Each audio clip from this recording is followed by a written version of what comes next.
Chapter 25. Dwayne and Barry, I whispered. Dwayne and Barry. It's impossible. Oh, Marty, it's so awful, my mom sobbed. She shook her head, her chin quivering. I'm so sorry. She wrapped her arms around me. I sat in the chair and stared at nothing. I couldn't hug her back. I couldn't even cry. Marty? Do you need a few minutes? Officer Martinez asked. I could go and come back. The police officer's question snatched me out of the trance I slipped into. No, I'll be okay, I guess, I mumbled. What did you want to know? My mom walked around the front of the couch and sat down next to me. The police officer still didn't sit, and it made me nervous, as if there were vultures staring down at me. Perhaps you want a lawyer present, Officer Martinez asked. We have to give you that choice. I shook my head. I'll answer your questions. I want to help. What time did you leave Barry's house last night, Marty? Lambert asked. I don't know, I shrugged. A little before 10, I think. Ricky might remember better. She was still there with him when I left. A neighbor saw you run from the house, Lambert said, his eyes burning into mine. The neighbor said you looked wild, very excited.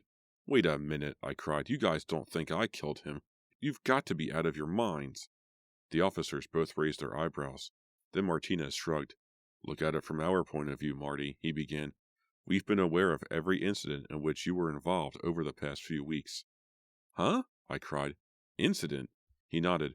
First, there was the killing of the cat in the high school gym. Then you behaved strangely at the student court session. You told everyone that you saw a dead cat when there was nothing at all.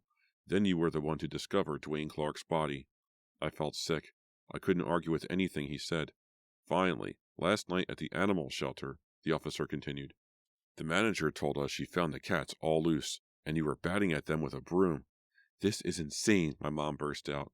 Dwayne and Barry were my son's best friends. I'm not a killer, I cried. Okay. I killed the cat, but it was an accident. I would never hurt anyone, especially not my best friends. Martinez motioned with both hands for me to calm down. Sorry, I muttered. I'm so upset. I don't know what to say. You don't really think I killed Barry, do you? Not really, Martinez replied. But we have to follow up on every lead. Ricky Crawford told us that you left the house before she did. She left at 11 and called Barry as soon as she got home. He was still okay at 11:30. That gives you an alibi, his partner said. It gives her an alibi, too, Martinez added. The officers rose to leave. Then Martinez grabbed Lambert's arm and they turned to face me. One more question, Officer Martinez began. Didn't you say the Allen's door was open when you arrived? Yes, I replied. Your friend Ricky remembered you saying something about the door being open, Martinez continued, but she swears that when she and Barry sat down in the den, the front door was closed and locked. What do you mean? I demanded, feeling very confused. Are you saying the killer might already have been inside the house when Marty got there? My mother asked. The officers nodded. I watched them walk to the door. I didn't show them out. I could barely move a muscle. Of course, school was canceled. Miss Bevan, the vice principal, called Mom and said that special counselors were being called in to talk to students about the two murders. Mom said that I should go and talk with them, but I really didn't feel like talking to anyone. What was there to say? I stayed in my room all morning, feeling totally numb. I couldn't think, I couldn't cry, I couldn't do anything at all. A little after noon, I went downstairs and made myself a sandwich. I took one bite and couldn't finish the rest. I sat in the kitchen staring at it for a while. Then I picked up the phone and called Kit. Marty, how are you doing? She asked. I don't know.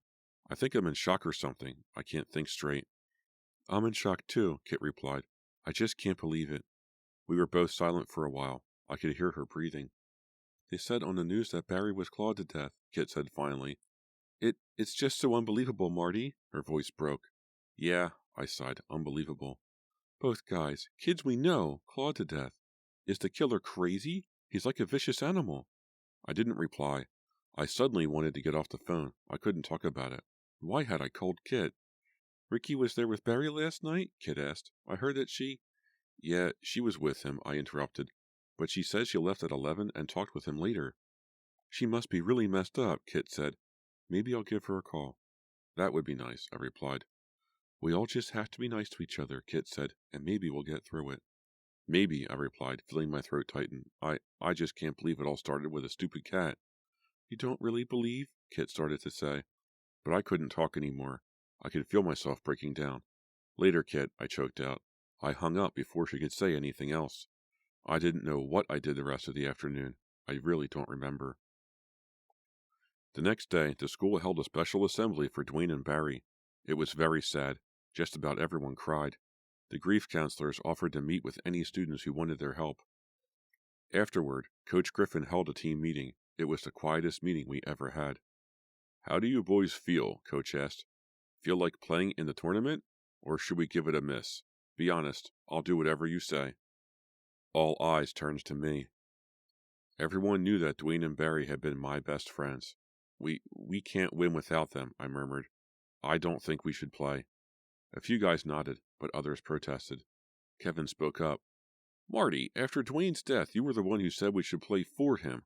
Now I think we should play our best, and play for Dwayne and Barry." We talked about it a little while longer. Then we voted to continue in the tournament. I pictured my two friends dribbling down the court, teasing each other, having long, graceful layups. I had to get out of that gym, away from everyone. I burst out of the door into the hall and jogged to my locker. Two girls were huddled against the wall, both talking at once. Gail and Ricky. They stopped talking when they saw me approach. Ricky rushed up and gave me a hug. "How's it going?" she whispered. I shrugged. "You know." They exchanged glances. They both appeared really tense. "What's going on?" I murmured. "You stopped talking when I showed up." "We were, talking about you," Ricky replied, her eyes on Gail. "Marty, we're kind of worried," Gail said. "I mean, about you." "Me?" I narrowed my eyes at them. "I'm handling it," I said. "I guess." "No, that's not what we mean," Ricky chimed in. "We mean Dwayne, Barry. You guys were the Three Musketeers, right?" I nodded. "And someone murdered them, and now there's only one left. You." I finally caught on to what they were saying. I'd been thinking so much about my two dead friends, it never crossed my mind. "You mean—" Gail's eyes burned into mine. "Do you think you could be next?" she asked. Chapter 26. When I showed up at the animal shelter a few nights later, Caroline greeted me with surprise. "Marty, how are you doing?" she asked, her eyes studying me closely. "Okay, I guess," I told her. "It's been rough, but I'm trying to keep it together." "You really didn't need to come tonight," she said. "If you want to wait a few weeks—" "No, I need to keep busy," I told her. "You know, keep my mind off things." She led me to the kennel area. "I've already fed them all," she said. "I didn't think you were coming, so I guess you can just sweep and clean up." A loud bark made me spin around. "Hey!" I cried. "That mean dog, Brutus. I thought he was being put down." "He got a last-minute rescue," Caroline replied. "We may have an owner for Brutus, someone who's looking for a really frightening dog to guard his store." "Brutus got a job," I muttered. The dog growled at me. "I think it's a bad idea," Caroline said. "Brutus is really bad-tempered, but—" The phone rang. Caroline hurried to the office to answer it. I made my way through the aisle between the cages to the supply closet. "Hope you guys are going to behave tonight," I told the cats. A few minutes later, Caroline said goodnight. I heard the front door close behind her. Then I heard her car pull out of the parking lot. I leaned against the broom, shoving it along the first aisle. Being back there in the shelter gave me the creeps. But I only had a few more hours to serve, and I was desperate to keep busy, desperate to keep my mind busy. If only it would stay quiet in here tonight, I hoped. I didn't get my wish. Chapter 27. I was sweeping the last aisle when the cats began to hiss. A few cats at first, at the other end of the kennel. But the sound quickly swept through the room like a strong, angry wind. "Stop it!" I shouted. "Stop it right now!" I know it was stupid, shouting at cats, and it only seemed to get them more excited. I let go of the broom and covered my ears. Cats yowled and hissed. The deafening noise made the dogs start to bark. "Is someone here?" I called. Was someone causing the animals to go nuts? "Is someone here?" I shouted at the top of my voice. No reply. Dogs bumped the sides of their cages as if trying to break out. Cats arched their backs and hissed. "I'm just going to leave," I decided. "There's no reason to stay here." I turned toward the office and gasped in shock. "Kit!" I cried. She stepped out from behind a row of cat cages. She had a big gray sweatshirt pulled down over black tights. Her hair hung loosely around her face. "Kit!" I shouted over the animal cries and hisses. "What are you doing here? I'm so glad to see you." To my surprise, her expression turned hard and cold. "It's your turn, Marty," she said. Chapter 28. "Huh?" I took a few steps toward her. "Kit, what did you say? It's so noisy in here." She raised one hand. The hissing and barking stopped. Hey, magic! I cried. What's going on here? It's your turn, Marty, she repeated, her eyes staring into mine, cold as ice. My turn? I don't understand. You killed me, she said in a low, even tone. You killed me, and then your two friends left. I stepped up to her, my mind spinning. Kit, are you okay? I asked. You're not making any sense. Her expression grew even colder. She pulled back her lips and uttered a frightening hiss. I'm the cat, Marty, she whispered. I'm the stray, the cat from the gym, the cat you and your friends killed. Whoa, I cried. Calm down, just calm down. I put my hands on her shoulders, but she let out another animal hiss and jerked away from me. Her face filled with hatred. Her green eyes flared angrily. Calm down, I repeated. I'll get you to a doctor. You'll be okay. It's the strain, Kit. It's all the horror of the past week. It's making you say crazy things, but I'll get you help. I'm the cat, Marty, she repeated. You met my family, remember? The other cats in my house? Those are my brothers and sisters. But, Kit, I started to say. She raised a hand and clawed the air. I'm a shapeshifter, she continued. I'm one of the last shapeshifters on Earth. I shift between a girl and a cat. It's so easy for me. She took a step closer. Why did you kill me, Marty? Why did you do it? Why were you and your friends always so eager to get rid of me? Kit, please, I begged. You're not a cat. You're just very mixed up right now. But you'll be okay, I promise. Do you know why I hung around in the gym? She demanded. Do you know why I lived under the bleachers? To be close to you. Huh? I guessed. I stayed there to watch you, she insisted. That's how crazy I was about you. She sneered. That's true love, Marty. And how did you pay me back?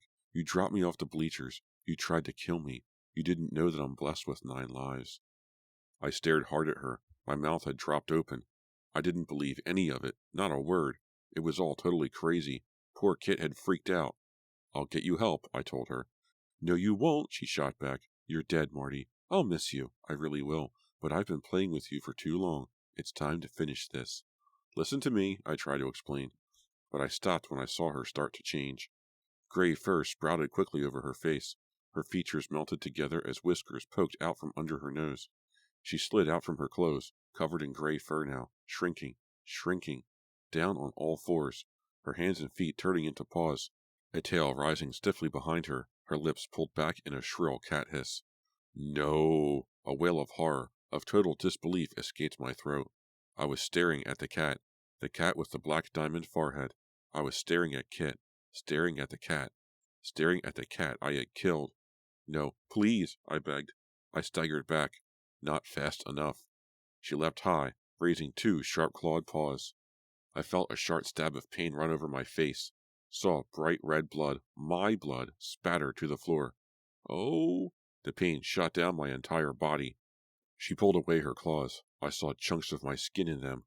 Holding my bleeding face, I dropped to my knees and saw her raise her claws to slash again. Chapter 29. Ow! I let out a shriek as the cat's claws cut through my shirt, tearing open my skin. Kit screeched. Her eyes danced happily. She leapt again. I dodged away. She landed hard beside me on the kennel floor.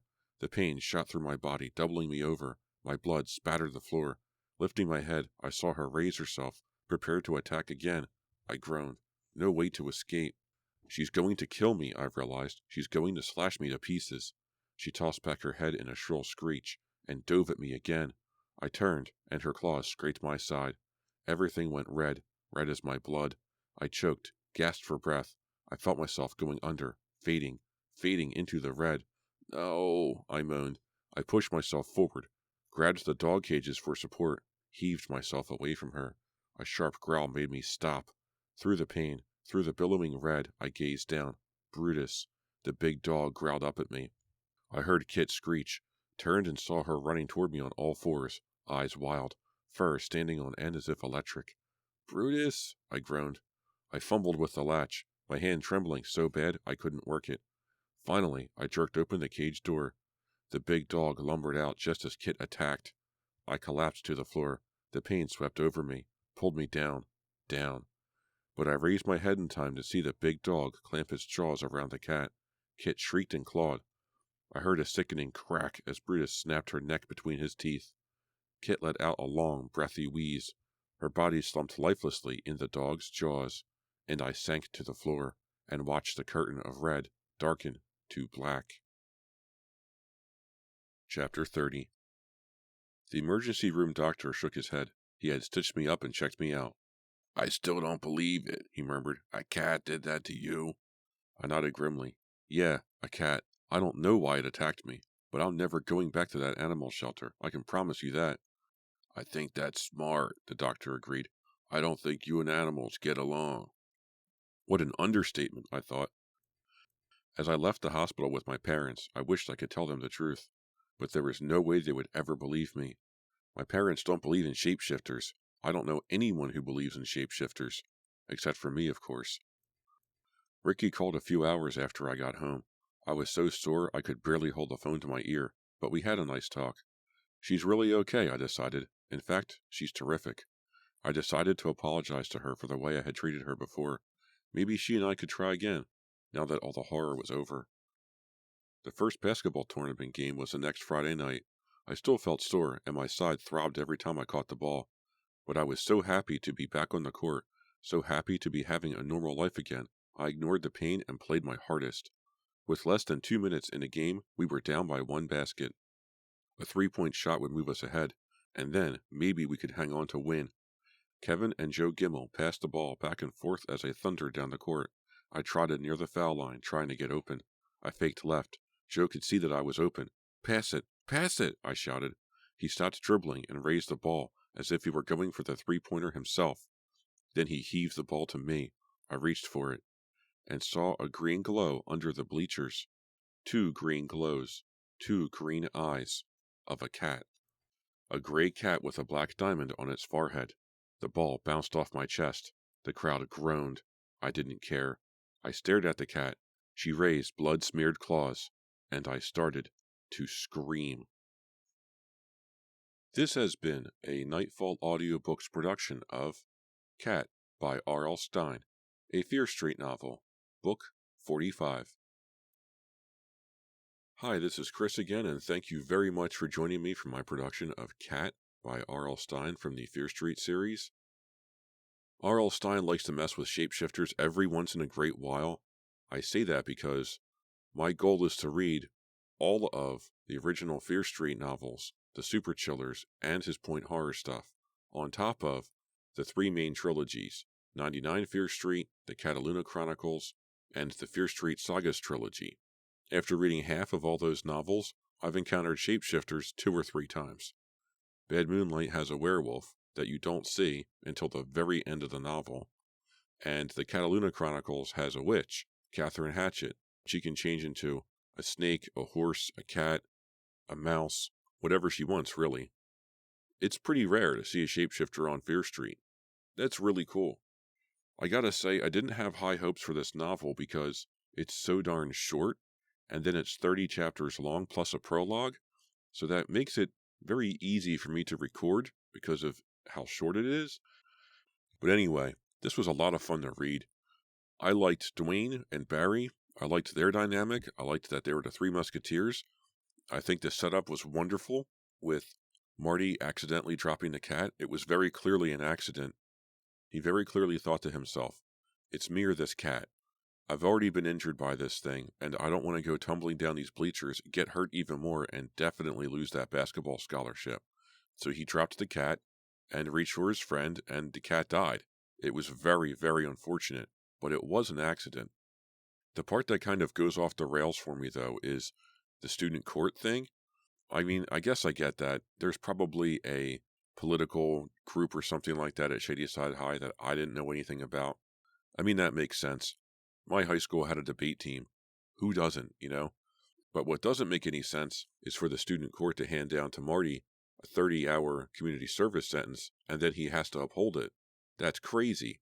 The student court doesn't have any kind of real law or measure or any kind of pull or anything like that with the community. It's just a high school club.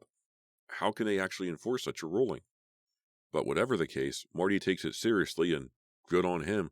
He tries to pay restitution on his actions for killing that poor cat. He had good intentions to take the cat to Shadyside Animal Hospital and say, here, this stray cat's been living in our gym for all this time. Please take care of it and find it a new home. His plan went off the rails, and the whole book was the outcome from that decision. You know, the other thing that bucks the trend in this novel is when the police come and they start questioning Marty, he goes, "Yeah, absolutely, I'll help you. What do you need? How can I help?" Usually, the victims of Fear Street take whatever strife they're going through and they internalize it. They don't tell anybody. They don't ever ask for help. He asks for help. What can I do? He does not try to take on this cat terrorizing him by himself. He tells anybody who will listen. The ending was really good. I didn't see that coming. I thought maybe that the killer would be Kit, but I didn't have anything to go on to make me think that. It was just a gut reaction. The action was really good. The characterization was really good. The pacing was wonderful. I read this over the course of about a week, and I just could not wait to get back to this novel and see what else happened next. Do I recommend this book? Absolutely. It is just the right amount of off-the-rails fun that gets you to really appreciate how good R.L. Stine can be when he decides to fire on all cylinders, instead of things falling flat like Twisted from the Point Horror series, which I do not recommend. But if you like Cat, you should check out Bad Moonlight, and the Cataluna Chronicles series, and One Evil Summer. One Evil Summer is my favorite Fear Street novel. I am saving that one, quite literally, for last. So what should I read next? I don't know. There's still around 50 books left in my project. Give me a suggestion. Write me an email, nightfallaudiobooks@gmail.com. I am also on YouTube at Nightfall Audiobooks. I love seeing your comments. I love putting up polls and posts and interacting with you. It's a lot of fun. I also have a Patreon page, patreon.com/nightfallaudiobooks. Any help would be greatly appreciated. So tell your friends, tell your mom, tell whoever you think would like to listen to me tell them tales from R.L. Stine. Thank you very much for listening, and I will see you next time.